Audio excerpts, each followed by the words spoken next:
već posrednjive meseci zahvatem pandemija na COVID-19.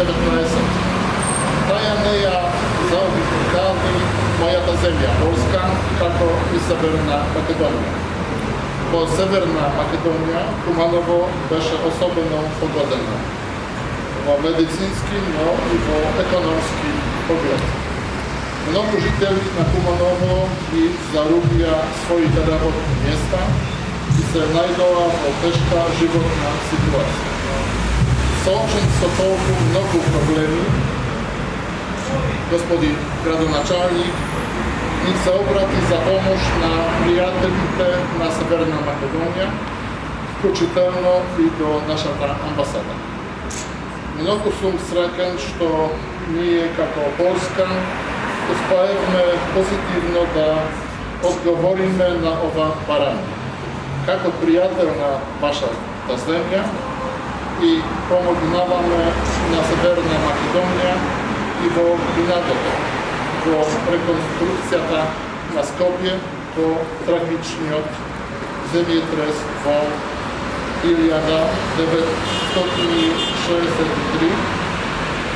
godine.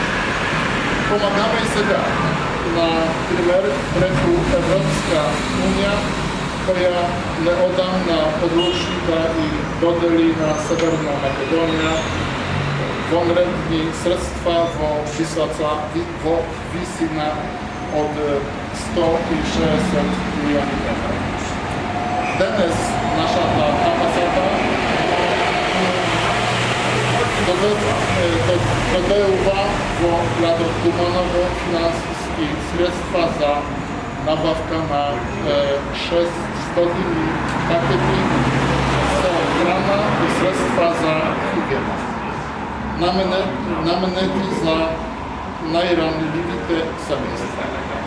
Zadovoljen sam od sprowadzonego na ovaj značajan humanitarny projekt, koji odwróciła